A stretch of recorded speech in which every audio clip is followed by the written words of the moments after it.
अस्सलाम वालेकुम वरहमतुल्लाहि वबरकातुहू। उम्मीद है आप सब लोग खैरियत से होंगे। आज हमने स्टार्ट करना है इको 401 का lesson number 17 and 18। Lesson number 17 में तो ज़्यादा ख़ास कुछ भी नहीं है, पर लेसन नंबर 18 से आपके काफ़ी ज़्यादा एमसीक्यूज़ बन सकते हैं। तो वन बाय वन हम इन टॉपिक्स को डिस्कस करते हैं। सबसे पहले आज हमारे पास रेवेन्यू है। ये इसके बारे में हम पहले भी एक वीडियो में डिस्कस कर चुके हैं। ये होता है कि आपने एक चीज़ है उसको सेल किया, सेल करने के बाद आपको उसकी जो पेमेंट रिसीव हुई उस पेमेंट को हम लोग कहते हैं रेवेन्यू।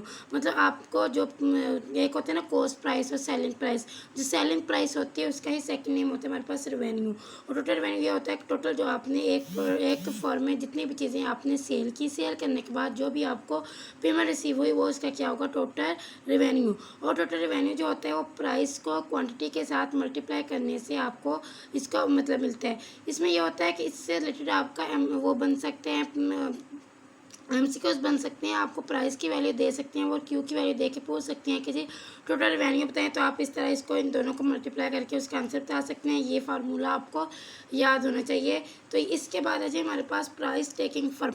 प्राइस टेकिंग फर्म कौन सी होती है? एक ऐसी फर्म, ये दो तरह की फर्म होती हैं और इन दोनों में सिंपल आपको डिफरेंस पता होना चाहिए कि यहाँ से भी एमसीक्यूज़ बने तो आप कन्फ्यूज़ ना हो। प्राइस मेकिंग फर्म एक ऐसी फर्म होती है जिसमें हमारे पास जो प्राइस होती है वो फिक्स होती है।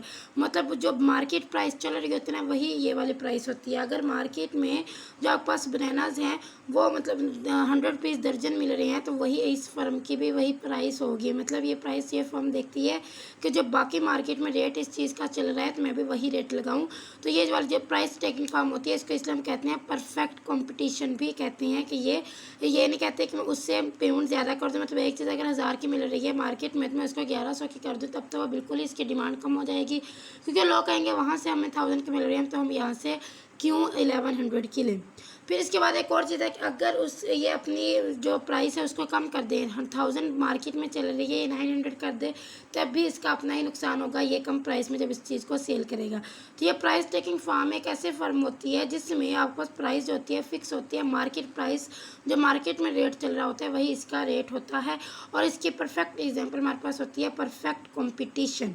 ठीक है। उसके बाद है प्राइस मेकिंग फर्म। ये एक ऐसी फर्म होती है जो अपने प्राइस खुद बताती है, खुद डिसाइड करती है कि मैंने इस चीज़ की कितनी प्राइस लेनी है। मतलब देखें, अब आप अगर मोबाइल की शॉप है, मार्केट में दो तरह की शॉप्स हैं, एक शॉप पे सैमसंग है, एक शॉप पे आईफोन है। तो आप खुद सोचिए आईफोन वाले फर्म की जो प्राइस होगी वो ज़्यादा होगी, दूसरे वाले की कम होगी, क्योंकि आईफोन ज़्यादा एक्सपेंसिव होता है। तो एक ऐसी फर्म होती है जिसमें आपके पास मतलब वैल्यू डिसाइड नहीं होती, प्राइस वो चेंज कर अपनी मर्ज़ी से खुद चेंज करते हैं। वो कहते हैं हमारे फर्म है तो हम प्राइस भी हमारी मर्ज़ी की ही होगी।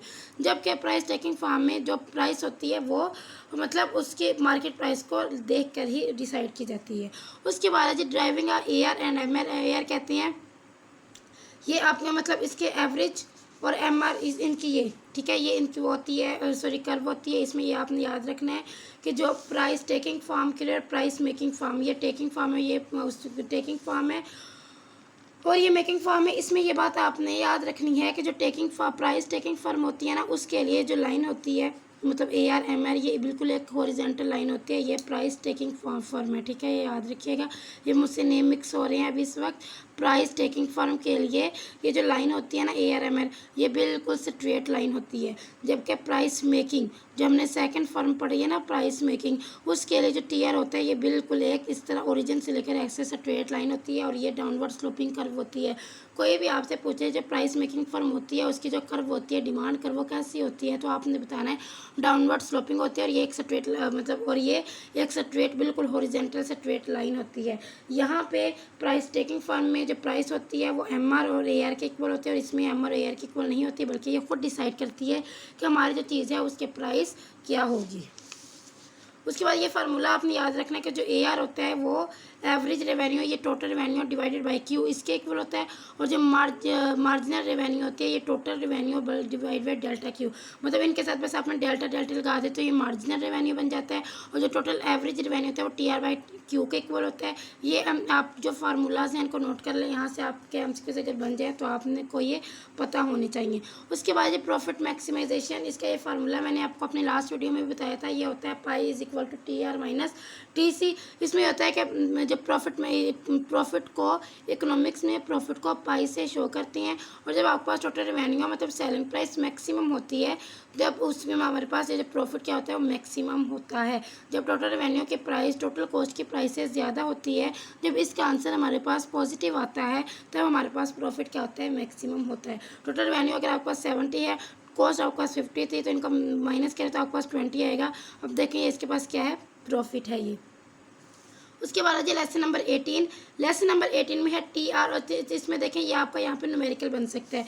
टी आर की वैल्यू वो आपको दे सकते हैं, टी सी की वैल्यू वो आपको दे सकते हैं, और आपको बोल सकते हैं कि जी आप यहाँ से एम सी निकालें या एम आर निकालें।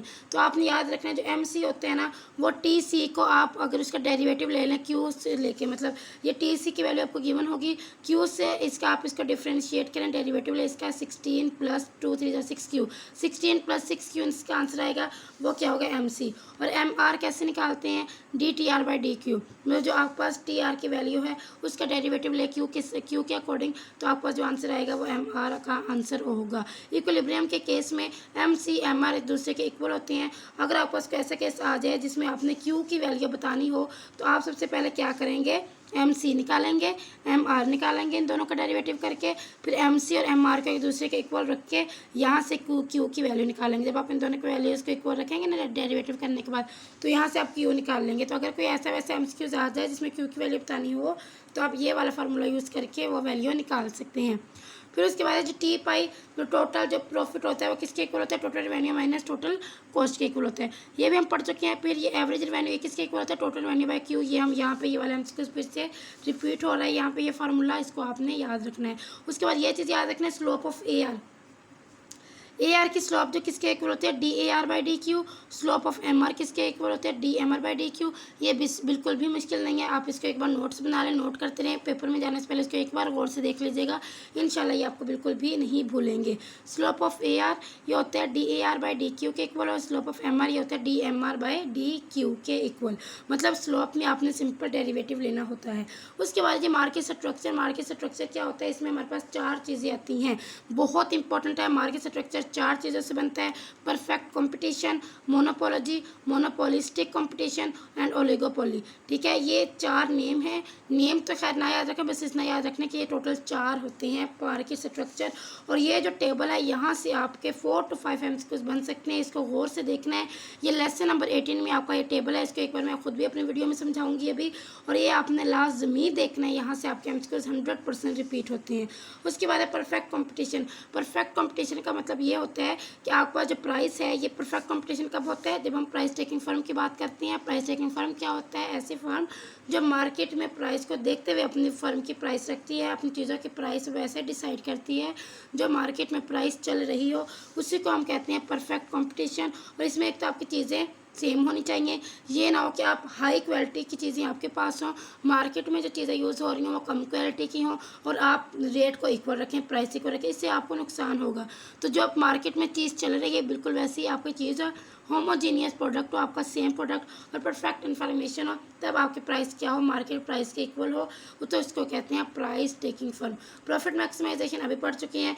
The demand of A R curve अभी पढ़ चुके हैं कि जो उसके लिए स्लोपिंग डाउनवर्ड स्लोपिंग कर्व होती है प्राइस मेकिंग फर्म के लिए, हॉरिजॉन्टल स्ट्रेट लाइन होती है प्राइस टेकिंग फर्म के लिए। यहाँ से 2 आपके एमसीक्यूज बन रहे हैं। एक एमसीक्यूज है जी आपका, demand for price maker is elastic. Price maker के लिए ना, प्राइस मेकिंग फर्म के लिए जो डिमांड कर्व होती है वो इलास्टिक होती है। इलास्टिक कब होती है, जब एम आर पॉजिटिव होता है। जब एम आर पॉजिटिव होगा इलास्टिक होगी, जब एम आर नेगेटिव होगा इन इलास्टिक होगी। Demand curve for price maker ये इलास्टिक कब होगी, जब एम आर पॉजिटिव होगा, इन इलास्टिक कब होगी, जब एम आर नेगेटिव होगा। देखिए जब एम आर पॉजिटिव होगा तो इसका मतलब है कि आपने टोटल रेवेन्यू को इंक्रीज़ किया, प्राइस को डिक्रीज़। जब आपने किसी एक प्रोडक्ट के प्राइस को डिक्रीज़ कर दिया तो वो चीज़ ज़्यादा सेल होगी, तो प्रॉफिट ज़्यादा मिलेगा। यही चीज़ है कि वो इलास्टिक कब होगा, जब MR पॉजिटिव होगा। जब MR पॉजिटिव होगा तो मतलब ये है टोटल रेवेन्यू इंक्रीज़ होगा कब, जब आप प्राइस को डिक्रीज़ कर दें। अगर प्राइस को डिक्रीज़ करने से आपका टोटल रेवेन्यू भी डिक्रीज़ हो रहा है तब मार्जिनल रेवेन्यू नेगेटिव होगा, और इस केस में डिमांड भी क्या होगी, इनइलास्टिक होगी। ये MCQs आप अपने पास ये भी नोट कर लें। उसके बाद अब हमने टाइप ऑफ मार्केट फर्म, ये मैंने जो भी आपको बताया मार्केट कंपटीशन की मार्केट स्ट्रक्चर ये तो 4 होते हैं। एक होता है परफेक्ट कंपटीशन, एक होता है मोनोपोलिस्टिक, एक होता है ओलिगोपोली और एक होता है मोनोपोली। ये इसमें नंबर ऑफ फर्म कितनी होती है। परफेक्ट कंपटीशन में बहुत ज़्यादा फर्म होती हैं, मतलब मार्केट में जितनी भी फर्म है वो सारी यूज़ होती हैं। मोनोपोलिस्टिक में मैनी मतलब फ्यू, ये कह लें कि ज़्यादा नहीं, ना ज़्यादा कम ना ज़्यादा, मतलब ये है कि मैनी, इसमें वेरी मैनी और इसमें मैनी जस्ट होगा। और ओलिगोपोली में फ्यू, सिर्फ चंद फर्म यूज़ होती हैं। मोनोपोली में जस्ट वन फर्म होती है। अब देखें वो आपसे MCQs में पूछ सकते हैं मोनोपोलिस्टिक में कितनी फर्म यूज़ होती हैं, तो आपने मैनी पे टिक लगाना है। मोनोपोली के केस में 1 पे, इसमें फ्यू में, इसमें वेरी मैनी पे। उसके बाद है फ्रीडम ऑफ एंट्री। इन दोनों के केस में परफेक्ट कंपटीशन एंड मोनोपोलिस्टिक, इनमें अनरिस्ट्रिक्टेड होते हैं। इन दोनों में अनरिस्ट्रिक्टेड और इसमें होता है रिस्ट्रिक्टेड। तो ये आप रटा लगा लें, ऊपर वाले दोनों में अनरिस्ट्रिक्टेड और नीचे वाले में रिस्ट्रिक्टेड। ये आपसे MCQ में पूछ सकते हैं। Nature of freedom, nature of product, perfect competition में होमोजीनियस प्रोडक्ट यूज़ होते हैं, मैंने अभी आपको बताया। मोनोपोलिस्टिक में डिफरेंशियल, अच्छा ये होमोजीनियस है डिफरेंशियल दोनों एक ही मतलब है। तो परफेक्ट कंपटीशन में भी होमोजोनियस या डिफरेंशियल, मोनोपोलिस्टिक में भी होमोजीनियस या डिफरेंशियल, ओलिगोपोली सॉरी, इसमें आप डिफरेंशियल भी यूज़ करते हैं और अनडिफरेंशियल भी यूज़ कर सकते हैं। मोनोपोली में जस्ट यूनिक प्रोडक्ट यूज़ होते हैं, यूनिक, डिफरेंशियल और अनडिफरेंशियल, जस्ट डिफरेंशियल। ठीक है, ये रट्टा लगा लें। उसके बाद एग्जाम्पल है इसकी, एग्जाम्पल इसकी ग्रेन्स है गंदम, इसकी है प्लम्बर्स या रेस्टोरेंट, इसकी है मतलब प्लम्बर्स देखिए ज़्यादा नहीं होते ना मार्केट में, कुछ ही होते हैं। ग्रेन्स की ज़्यादा होती है। ये सीमेंट और कार। मोनोपोली वापडा, वापडा का हर जगह पे हर शहर में कोई 10-12 तो नहीं है ना वापडा वाले, तो सिर्फ एक ही होता है, तो ये मोनोपोली है। ठीक है, अब डिमांड कर्व पे आ जाते हैं। परफेक्ट कंपटीशन के लिए जो डिमांड कर्व अभी हमें पता है कि वो स्ट्रेट लाइन होती है, वो लिखा। और मोनोपोलिस्टिक के लिए, ओलिगोपोली के लिए, मोनोपोली के लिए वो डाउनवर्ड स्लोपिंग कर्व होती है। होप तो आपको इसकी समझ आई होगी, इसको अच्छे से रट्टा लगा लें। ये जो फार्मूलाज हैं इनको देख लें, ये फार्मूलाज देख लें। प्रॉफिट मैक्सिमाइजेशन किसे कहते हैं ये देख लें। इनके जो डिमांड कर्व है इनको एक बार देख लें, हमसे कुछ में पूछ सकते हैं। और ये जो 2-3 लाइनें हैं इनको देख लें। यहाँ से आपका लेसन नंबर 17-18 एंड होता है। अब मैंने आपको नेक्स्ट इंशाल्लाह इसके वीडियो अपलोड करूँगी, जिसमें मैंने अपने जो MCQs बनाए हैं वो इन सब पे एक वीडियो बनाऊँगी। तो ये आपने अच्छे से इनको प्रिपेयर करना है। अगर चैनल पर नहीं होते तो काइंडली सब्सक्राइब करके जाइएगा। अपना बहुत सारा ख्याल रखिएगा। जज़ाकल्लाह, अल्लाह हाफिज़।